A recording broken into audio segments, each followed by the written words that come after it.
ମା। ଆମେ ଆଲୋଚନା କରିବା ମାତୃ ରଚନାବଳୀ ଭାଗ 10 ଜ୍ଞାନ 299। ପ୍ରଭୁ ଲେଖୁଛନ୍ତି, ବୃଥା ବାଦ ବିବାଦ କର ନାହିଁ, ପରସ୍ପର ମଧ୍ୟରେ ମୁକ୍ତ ଭାବରେ ମତର ଆଦାନ ପ୍ରଦାନ କର। ଯଦି ବାଦ ବିବାଦ କରିବାର ଏକାନ୍ତ ପ୍ରୟୋଜନ ରହିଛି, ତେବେ ତୁମେ ତୁମର ବିପକ୍ଷ ଠାରୁ ମଧ୍ୟ ଶିକ୍ଷା ଲାଭ କର। କାରଣ ଯଦି କେବଳ କାନ ଏବଂ ଯୁକ୍ତି କରୁଥିବା ମନ ଦ୍ୱାରା ନ ଶୁଣି ତୁମେ ଆତ୍ମାର ଆଲୋକରେ କଥାଗୁଡ଼ିକୁ ଶୁଣିପାରୁଥିବ, ତେବେ ଜଣେ ମୂର୍ଖ ଓ ନିର୍ବୋଧ ବ୍ୟକ୍ତି ଠାରୁ ମଧ୍ୟ ତୁମେ ଅନେକ ଯଥାର୍ଥ ଜ୍ଞାନ ଆହରଣ କରିପାରିବ।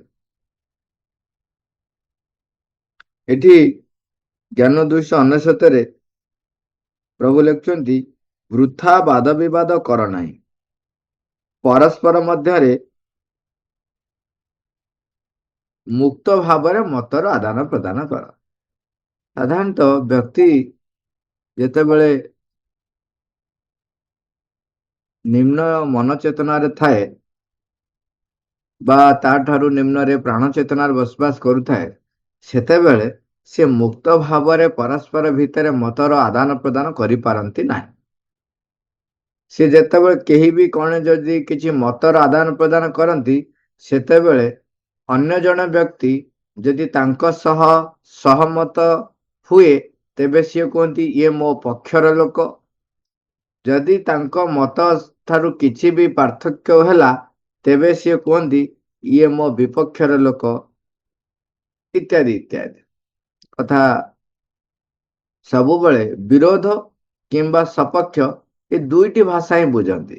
ଆମେ ପୂର୍ବରୁ ଜ୍ଞାନର ଆଲୋଚନାରେ ପୂର୍ବରୁ ଆଲୋଚନା କରିଥିଲେ, ମନେ ଥିବ, ପ୍ରଭୁ ଲେଖିଲେ ଯେ ନିମ୍ନ ଚେତନାରେ ଥିବା ବ୍ୟକ୍ତି ପାଇଁ ଘୃଣା ନଥିଲେ ସେ ପ୍ରେମର ମୂଲ୍ୟ ବୁଝେ ନାହିଁ,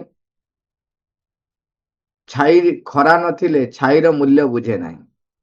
ଯେ ପର୍ଯ୍ୟନ୍ତ ଊର୍ଦ୍ଧ୍ୱତର ଚେତନାକୁ ଯାଇନାହାନ୍ତି, ସେମାନଙ୍କ ପାଇଁ এই ଦୁଇଟିର ଆବଶ୍ୟକତା ତାଙ୍କ ସହିତ ସଂଯୁକ୍ତ ହୋଇ ଚାଲିଥାଏ। ସେହିଭଳି ସେହି ନିମ୍ନ ଚେତନାରେ ଥିବା ବ୍ୟକ୍ତି ମୁକ୍ତ ଭାବରେ ମତର ଆଦାନ ପ୍ରଦାନକୁ ଗ୍ରହଣ କରିପାରନ୍ତି ନାହିଁ। ସେ ତାକୁ ଗ୍ରହଣ କରନ୍ତି ଆଇଦର ବିପକ୍ଷରେ ନହେଲେ ସପକ୍ଷରେ। ସେଇଥିପାଇଁ ତାପରେ କିନ୍ତୁ ପ୍ରଭୁ ଆମକୁ କହୁଛନ୍ତି, ଯେହେତୁ ଆମେ ଯେଉଁମାନେ ସାଧନା କରିବା ପାଇଁ କିମ୍ବା ମା ଶ୍ରୀଙ୍କ ପ୍ରତି କୌଣସି ପ୍ରକାରରେ ବି ଆକୃଷ୍ଟ ହୋଇ ଆସିଛନ୍ତି, ସେମାନଙ୍କ ପାଇଁ କଣ ପ୍ରୟୋଜନ, ଯୋଉଟା କି ପ୍ରଭୁ ଆମ ପାଖରେ କହୁଛନ୍ତି ଯେ ତୁମେ ତୁମର ବିପକ୍ଷ ଠାରୁ ମଧ୍ୟ ଶିକ୍ଷା ଲାଭ କର।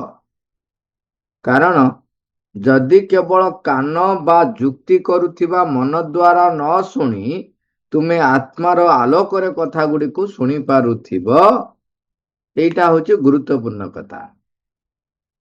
ଆତ୍ମାର ଆଲୋକରେ ଯେତେବେଳେ ଆମେ କଥାଟିକୁ ଶୁଣିପାରିବା, ସେତେବେଳେ ଆମେ ଅନୁଭବ କରିପାରିବା, ସ୍ୱତଃ ପ୍ରବୃତ୍ତ ଭାବରେ ଅନୁଭବ ଆସିବ ଯେ ପ୍ରତ୍ୟେକ ଘଟଣାବଳୀ ମୋର ଅଗ୍ରଗତି ପାଇଁ ସହାୟକ ହେଇ ଆସି ପହଞ୍ଚିଛନ୍ତି।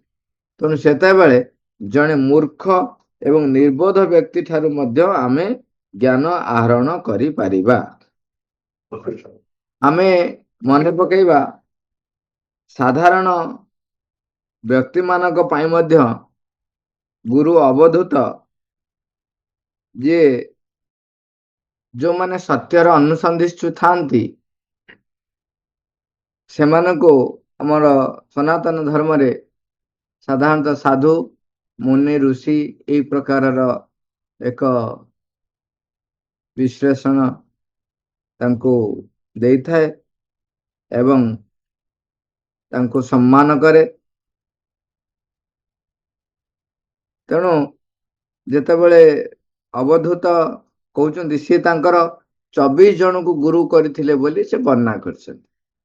ସେ ଯୁଆଡ଼େ ଯାଉଛନ୍ତି ସେତେବେଳେ ଦେଖୁଛନ୍ତି ଯେ ପିମ୍ପୁଡ଼ିକୁ ବି ଗୁରୁ କରିଛନ୍ତି, ପୃଥିବୀକୁ ମାତାକୁ ଗୁରୁ କରିଛନ୍ତି, ଯାହାକୁ ଦେଖୁଛନ୍ତି ତାଙ୍କୁ ସମସ୍ତଙ୍କୁ ସେ ଗୁରୁ କରିଛନ୍ତି।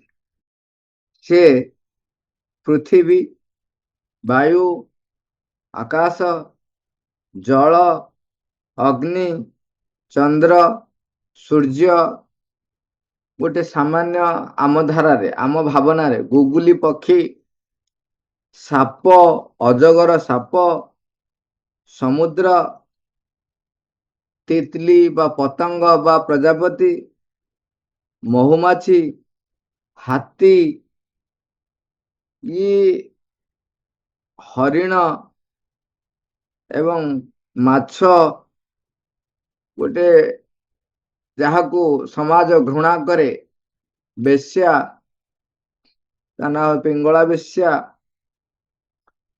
ଆଉ ଗୋଟେ ଛୋଟିଆ ପକ୍ଷୀଟିଏ, ସେଟା ହଉଛି କୁରାରୀ ପକ୍ଷୀ। ତାକୁ ଓଡ଼ିଆରେ କଣ କହନ୍ତି ମୁଁ ଜାଣିନି। ଏବଂ ଛୋଟ ଶିଶୁ, କନ୍ୟା ସନ୍ତାନ, ଜଣେ ଧନୁର୍ଧାରୀ, ଏଇଭଳି ଭାବରେ ଗୁଣ୍ଡି ପୋକକୁ ପର୍ଯ୍ୟନ୍ତ ମଧ୍ୟ ସେ ଗୁରୁ କରିଥିଲେ। ସେ ପ୍ରତ୍ୟେକଙ୍କ ପାଖରୁ, ଯେମିତି ଆମେ ପୃଥିବୀ ପାଖରୁ ଶିଖିବା ଧୈର୍ଯ୍ୟ, ସହନଶୀଳତା, ସମସ୍ତଙ୍କୁ କ୍ଷମା ପ୍ରଦାନ କରିବା, ସୂର୍ଯ୍ୟଙ୍କ ପାଖରୁ ଶିଖିବା ଯେ ସବୁ କିଛିକୁ ଆଲୋକମୟ, ଉଜ୍ଜଳମୟ ଏବଂ ଏକ ଶୁଭ ସୂଚନାର, ଏଇଭଳି ଭାବରେ ସେ ଯାହା ଯାହା ପାଖରୁ ଶିଖିଥିଲେ। ଏବଂ ଯୋଉ ଗୁଗୁଲି ପକ୍ଷୀ, ତା ପାଖରୁ ସେ ଶିଖୁଥିଲେ ବା ସେ କହିଛନ୍ତି ଯେ ଡେଞ୍ଜର୍ସ ଅଫ ଆଟାଚମେଣ୍ଟ, ଆସକ୍ତିର ପରିଣାମ କଣ ହେଇପାରେ, ସେ ତା ପାଖରୁ ଶିଖିଛନ୍ତି। ଏଭଳି ଭାବରେ ସେ ସମସ୍ତଙ୍କ ପାଖରୁ ଶିକ୍ଷା ଗ୍ରହଣ କରିବାର ଏକ, ଆପଣ କହିପାରନ୍ତି, ଗ୍ରହଣଶୀଳତାର ଏକ ଚରମ ସୀମାରେ ନିଜକୁ ରଖିଥିଲେ। ସେ ଯୋଉଠି ଯାହା ପାରୁଥିଲେ ତାଙ୍କ ପାଖରୁ ସେ ଶିଖୁଥିଲେ।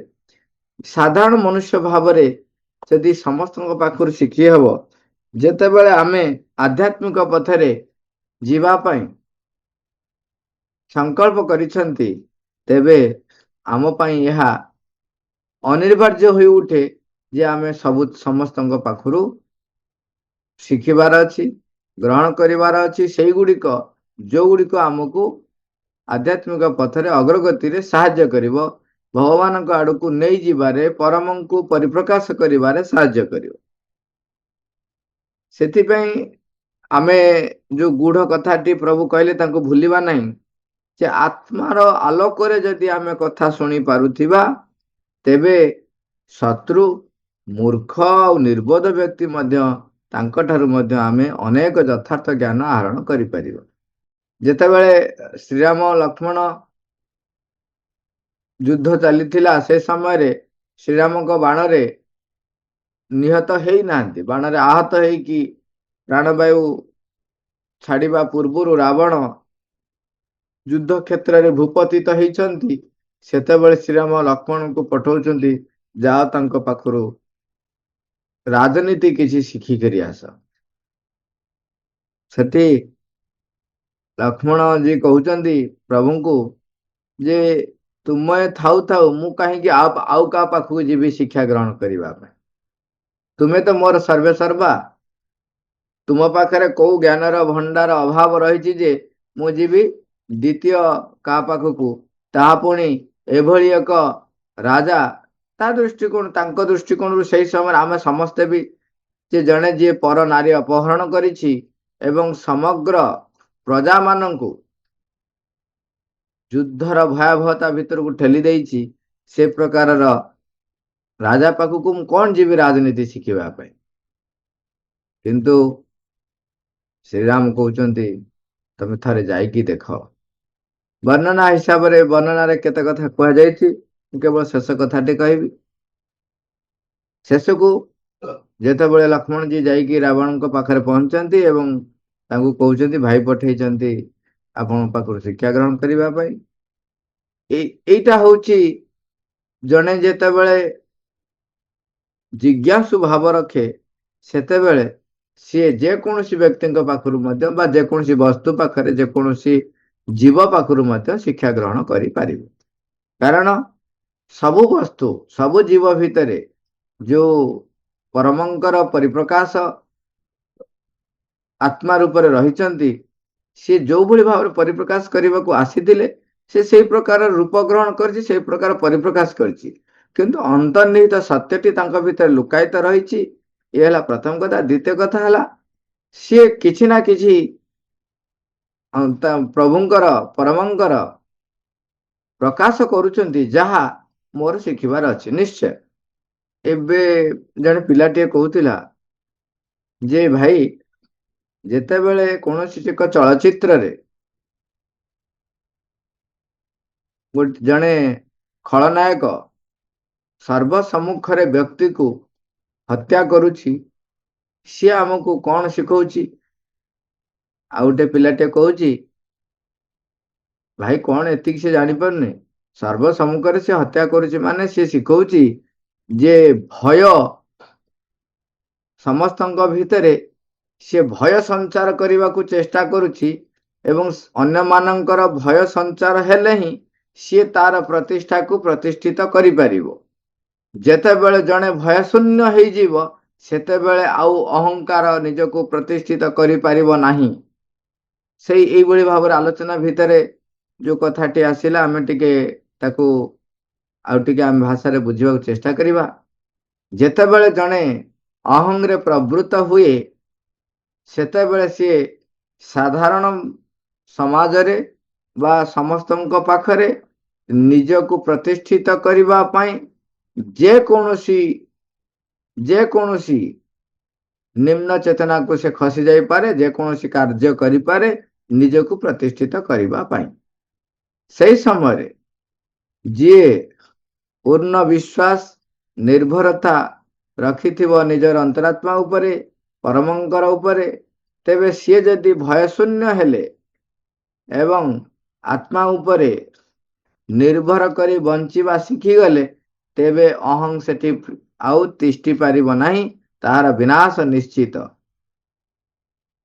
ସେ କହୁଛି, ସେଠୁ ସେ ପିଲାମାନେ କହୁଛନ୍ତି, ଆଜ୍ଞା ହଁ ଭାଇ, ଯେତେବେଳେ ହିରୋ ଆସି ପହଞ୍ଚେ ସିଏ ଯେତେବେଳେ ନିର୍ଭୟ ଭାବରେ ସମ୍ମୁଖୀନ ହେବା ପାଇଁ ଚେଷ୍ଟା କରେ, ତା ଫଳରେ ଧୀରେ ଧୀରେ ବ୍ୟକ୍ତିମାନେ ସଚେତନ ହୁଅନ୍ତି ଏବଂ ସେ ଖଳନାୟକର ପତନ ହୁଏ। ତେଣୁ ଆମେ ସେଠି ବି ଶିଖିପାରିବା ଯେ ନିଜକୁ ମୋ ଭିତରେ କୌଣସି ମୁହୂର୍ତ୍ତରେ ବି ସର୍ବସାଧାରଣରେ ନିଜକୁ ପ୍ରତିଷ୍ଠିତ କରିବା ପାଇଁ ଯଦି ବି କିଛି ବି ଏକ ସ୍ପନ୍ଦନ ଆସେ, ତେବେ ମୁଁ ସଚେତନ ହେବି ଯେ ଅହଂ ମୁଣ୍ଡ ଟେକିଲାଣି ଏବଂ ଭୁଲିଯିବି ନାହିଁ ଯେ ପରମଙ୍କ ସହିତ ଏକତ୍ୱ ହେବାକୁ ହିଁ ଏ ଜୀବନ ମୋତେ ଦିଆଯାଇଛି, ତାଙ୍କୁ ପରିପ୍ରକାଶ କରିବାକୁ ଜୀବନଟି ଦିଆଯାଇଛି। ଇଏ ଥିଲା ଜ୍ଞାନ 299। ଜ୍ଞାନ 300ରେ ପ୍ରଭୁ ଲେଖୁଛନ୍ତି, ଯାବତୀୟ ବସ୍ତୁକୁ ମଧୁରେ ପରିଣତ କରିନିଅ, ଏହା ହିଁ ଦିବ୍ୟ ଜୀବନ ଯାପନର ନିୟମ। କଣ କହିଲେ? ଯାବତୀୟ ବସ୍ତୁକୁ ମଧୁରେ ପରିଣତ କରିନିଅ, ଏହା ହିଁ ଦିବ୍ୟ ଜୀବନ ଯାପନର ନିୟମ। ଯଦି ଦିବ୍ୟ ଜୀବନ ଯାପନ ଚାହୁଁଛ, ତେବେ ଯାବତୀୟ ବସ୍ତୁକୁ ତମେ ମଧୁରେ ପରିଣତ କରିନିଅ। ତା ମାନେ ଆମର ଯୋଉ ପ୍ରତିକ୍ରିୟା ଆସେ, ଯୋଉ ବିରୋଧ ଭାବ ଆସେ, ତାହା ହିଁ ଆମକୁ ସୂଚେଇ ଦଉଛି ଯେ ଆମେ ଏପର୍ଯ୍ୟନ୍ତ ମଧ୍ୟ ଅପ୍ରସ୍ତୁତ ଅଛୁ, ଏପର୍ଯ୍ୟନ୍ତ ମଧ୍ୟ ଭଗବାନଙ୍କର ପରିପ୍ରକାଶ ପ୍ରତ୍ୟେକ କଣ କଣରେ ହଉଛି ତାକୁ ଅନୁଭବ କରିପାରିନାହୁଁ। ତାକୁ ଅନୁଭବ କରିବାର ପ୍ରଥମ ପଦକ୍ଷେପ ହଉଛି ପ୍ରତ୍ୟେକ ବସ୍ତୁକୁ ନିଜେ ମଧୁରେ ପରିଣତ କରି ନେଇପାରିବି। ଯେମିତିକି ବର୍ଣ୍ଣନା କରାଯାଏ, ଯେମିତି ଯେତେବେଳେ ଶ୍ରୀକୃଷ୍ଣଙ୍କର ପ୍ରଭୁଙ୍କର ବର୍ଣ୍ଣନା କରାଯାଏ, ସେତେବେଳେ ଯୋଉ ମଧୁରାଷ୍ଟକମରେ ବର୍ଣ୍ଣିତ ରହିଛି, ଅଧରଂ ମଧୁରಂ ବଦନଂ ମଧୁରಂ ନୟନଂ ମଧୁରಂ ହସିତଂ ମଧୁରಂ ହୃଦୟଂ ମଧୁରଂ ଗମନଂ ମଧୁରಂ मधुराधिपतेरखिलं मधुरम् मधुराधिपतेरखिलं मधुरम्। ତୁମର ଅଧର ମଧୁର, ତୁମର ବଦନ ମଧୁର, ତୁମର ଆଖି ଜୟ ନୟନ ଯୁଗଳ ତାହା ବି ମଧୁର, ତୁମର ହସ ମଧୁର, ତୁମର ହୃଦୟ ମଧୁର, ତୁମର ଗମନ, ତୁମର ମାନେ ଚାଲି ବି ମଧୁର। वचनं मधुरं चरितं मधुरं वसनं मधुरं बलितं मधुरं चलितं मधुरं भ्रमितं मधुरं मधुराधिपतेरखिलं मधुरम्। रेणुर्मधुरा रेणुर्मधुरा पाणी मधुरा पादो मधुरा नृत्यं मधुरं साख्यं मधुरं मधुराधिपतेरखिलं मधुरम। माने सबु किछि तांकर मधुर, वचन चरित वसन तांकर चाली तांकर भ्रमण तांकर कथा तांकर पदव्रज तांकर हाथ तांकर पाद तांकर नृत्य तांक सहित सख्य बा तांक सहित सखा हवा सब किछि मधुर। गीतं मधुरं पीतं मधुरं भुक्तं मधुरं सुप्तं मधुरं रूपं मधुरं तिलकं मधुरं मधुराधिपतेरखिलं मधुरं करणं मधुरं तरणं मधुरं हरणं मधुरं रमणं मधुरं वमितं मधुरं समितं मधुरं मधुराधिपतेरखिलं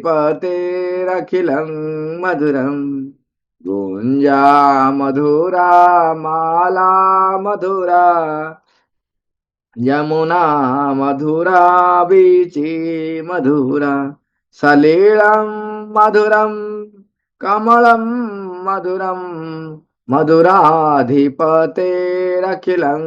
मधुरं गोपी मधुरा लीला मधुरा युक्तं मधुरं मुक्तं मधुरं दृष्टं मधुरं शिष्टं मधुरं मधुराधिपतेरखिलं मधुरं गोपी मधुरा गावो मधुरा यष्टिर्मधुरा सृष्टिर्मधुरा दलितं मधुरं फलितं मधुरं मधुराधिपतेरखिलं मधुरम। ମାନେ ସବୁ ଯାକ ମଧୁର। ଏଇଟା ଆକ୍ଚୁଆଲି ସେଇ ଚେତନାରେ ନ ପହଞ୍ଚିଲେ ଏଇ ଯୋଉ ମଧୁର ପ୍ରତ୍ୟେକ ବସ୍ତୁରେ ପ୍ରତ୍ୟେକ ଘଟଣାରେ ପ୍ରତ୍ୟେକ ବ୍ୟକ୍ତିରେ ସେଇ ମଧୁରର ଯୋଉ ସ୍ପନ୍ଦନର ଅନୁଭବ ଆସିବାଟା ସହଜ ହୁଏନି, କିନ୍ତୁ ଆମକୁ ପ୍ରଚେଷ୍ଟା କରିବାକୁ ପଡିବ। ଜ୍ଞାନ 301 ଜ୍ଞାନ 301ରେ କହୁଛନ୍ତି ଯାବତୀୟ ବିଷୟରେ ବ୍ୟକ୍ତିଗତ କଳହ ଠାରୁ ଦୂରରେ ରହିଥିବା ଉଚିତ। ମାତ୍ର ତୁମେ ସାଧାରଣ ଯୁଦ୍ଧ କ୍ଷେତ୍ରରୁ କଦାପି ହଟିକରି ପଳାଇ ଆସିବ ନାହିଁ। ତଥାପି ସେଠାରେ ମଧ୍ୟ ତୁମ ବିପକ୍ଷର ବଳକୁ ତୁମେ ନିଜର ବଳରେ ପରିଣତ କରିପାରୁଥିବ। ଏଇଠି ଦେଖନ୍ତୁ ଦୁଇଟା ଯେମିତି କଣ୍ଟ୍ରାଡିକ୍ଟ ପରସ୍ପର ବିପରୀତ ବୋଧ କଥାକୁ ଏକାଠି କହୁଛନ୍ତି। କହିଲେ ବ୍ୟକ୍ତିଗତ କଳହ ଠାରୁ ଦୂରରେ ରହିଥିବା ଉଚିତ। ତାମାନେ ପରସ୍ପର ଭିତରେ ବ୍ୟକ୍ତିଗତ ଭାବରେ ଯେମିତି ନିଜ ଭିତରେ ଝଗଡ଼ାଝାଟି ନ ହୁଏ। ଯାବତୀୟ ବିଷୟରେ ବ୍ୟକ୍ତିଗତ କଳହ ଠାରୁ ଦୂରେଇ ରହିଥିବା ଉଚିତ। ତାପରେ କହୁଛନ୍ତି ମାତ୍ର ତୁମେ ସାଧାରଣ ଯୁଦ୍ଧ କ୍ଷେତ୍ରରୁ କଦାପି ହଟିକରି ପଳାଇ ଆସିବ ନାହିଁ। ଯେ ବ୍ୟକ୍ତିଗତ କଳହ ଠାରୁ ଦୂରେଇ ରହିବା ବୋଲି ଆମେ ଯେ ଯୋଉ ଗୋଷ୍ଠୀଗତ ଭାବରେ ବା ସଂଗୋଷ୍ଠୀ ଯୋଉଠି ଆମେ ସାଙ୍ଗ ହେଇ ବା ଗୋଟେ ସମୂହ ଯେତେବେଳେ କାର୍ଯ୍ୟ କରୁଛି ସେଠି ତୁମେ ପଛକୁ ହଟିକି ପଳେଇ ଆସିଲେ ଚଳିବ ନାହିଁ। ତେଣୁ ସାଧାରଣ ଯୁଦ୍ଧ କ୍ଷେତ୍ରରୁ କଦାପି ହଟିକରି ତୁମେ ଚାଲି ଯାଇପାରିବ ନାହିଁ। ଏବଂ ଯଦି ବି ଯୁଦ୍ଧ କ୍ଷେତ୍ରରେ ତୁମେ ଅଛ ଏବଂ ଯୁଦ୍ଧ କରିବାକୁ ତ ବାଧ୍ୟ, ସେତେବେଳେ କହୁଛନ୍ତି ସେଠାରେ ମଧ୍ୟ ତୁମ ବିପକ୍ଷର ବଳକୁ ତୁମେ ନିଜର ବଳରେ ପରିଣତ କରିପାରୁଛ। ଏଠି କିନ୍ତୁ ନିଜର ବଳରେ ପରିଣତ କରିପାରିବା ଅର୍ଥ କଦାପି ନୁହେଁ ଯେ ନିଜ ସ୍ୱାର୍ଥ ପାଇଁ ବ୍ୟବହାର କରିବ। ତୁମେ ମାଙ୍କ ଚେତନାରେ ରହି ଯେତେବେଳେ ଦିବ୍ୟ ଶକ୍ତିର ସ୍ପନ୍ଦନକୁ ଆହ୍ୱାନ କରିବା ଆମେ, ସେତେବେଳେ ମତେ ପ୍ରତିଭାତ ହେବ କଣ କରିବାକୁ ପଡିବ। ଏବଂ ସେତେବେଳେ ଯୋଉ ବ୍ୟକ୍ତି, ଯେମିତି ମା ବହିରେ କହୁଛନ୍ତି ପ୍ରଭୁ କଣ କରନ୍ତି, ଅହଙ୍କାରୀର ଅହଂକୁ ବ୍ୟବହାର କରି ମଧ୍ୟ ତାଙ୍କ କାର୍ଯ୍ୟ କରାଇ ନିଅନ୍ତି। ତେଣୁ ସେଥିପାଇଁ ସିଏ ସଚେତନ ଥାଉ କି ନଥାଉ, କିନ୍ତୁ ସେ ତାଙ୍କ କାମ କରେଇ ନେଇଯାଆନ୍ତି। ତେଣୁ ସଚେତନ ଯଦି ସିଏ ନାହିଁ, ତେବେ ସିଏ ତାର ଲାଭ କିଛି ପାଇବ ନାହିଁ। ଏଇଟା ହଉଛି ଗୋଟେ ତା ପାଇଁ ଗୋଟେ ଡିମେରିଟ। ଯଦି ସଚେତନ ନାହିଁ, ତେବେ ସିଏ ଲାଭ ପାଇବନି। ଲାଭ ପାଇବନି ମାନେ ତାର କିଛି ଅଗ୍ରଗତି ହବନି, କିନ୍ତୁ ତାକୁ ବ୍ୟବହାର କରି କାର୍ଯ୍ୟ କରି ନେଇଯାଇଥିବ। ତେଣୁ ଆମେ ଅଚେତନ ଭାବରେ କାହିଁ ବ୍ୟବହୃତ ହବ, ଆମେ ସଚେତନ ଭାବରେ ବ୍ୟବହୃତ ହବ ଏବଂ ତାଙ୍କରି ଯନ୍ତ୍ର ହେଇ ନିଜକୁ ସମୃଦ୍ଧ କରିବି। ତାଙ୍କର ହୋଇଯିବା ପାଇଁ ସଂକଳ୍ପ, ପ୍ରୟାସ ସବୁ ଯାକ ଯେପରି ନିରନ୍ତର ରହିବ, ସେଇଟା ବି ତାଙ୍କ ପାଖରେ ମୁଁ ଆଶ୍ରୟ କରି ମାଗିନେବି। ତେଣୁ ସେଇ ସେତକ କାର୍ଯ୍ୟ କରିବା ପାଇଁ ଆମେ ପ୍ରଚେଷ୍ଟା କରିବା ଯେ ଯାବତୀୟ ବସ୍ତୁ, ସେଇଥିପାଇଁ ଲେଖୁଛନ୍ତି ଯାବତୀୟ ବସ୍ତୁକୁ ମଧୁର ପରିଣତ କରିନିଅ ଏବଂ ବ୍ୟକ୍ତିଗତ କଳହ ଠାରୁ ଦୂରରେ ରୁହ, କିନ୍ତୁ ଯୁଦ୍ଧ କ୍ଷେତ୍ରରୁ ପଳେଇ ଆସେ ନାହିଁ। ତାମାନେ ସଂଗ୍ରାମ କରିବ ଏବଂ ସେ ସଂଗ୍ରାମ ଭିତରେ ମାତୃଶକ୍ତିକୁ ଆହ୍ୱାନ କରି ତାଙ୍କୁ ବ୍ୟବହାର କରି ମାତୃଶକ୍ତିର ଯୋଉ ଶକ୍ତିରେ ଯେପରି ସେ ପରିବେଶ ପରିସ୍ଥିତି ନିଜର ସ୍ଥିତି ପରିବର୍ତ୍ତନ କରିବ, ସେତିକି ତୀବ୍ରତାରେ ମତେ ଆହ୍ୱାନ କରିବାକୁ ପଡିବ। ମା, thank you all over.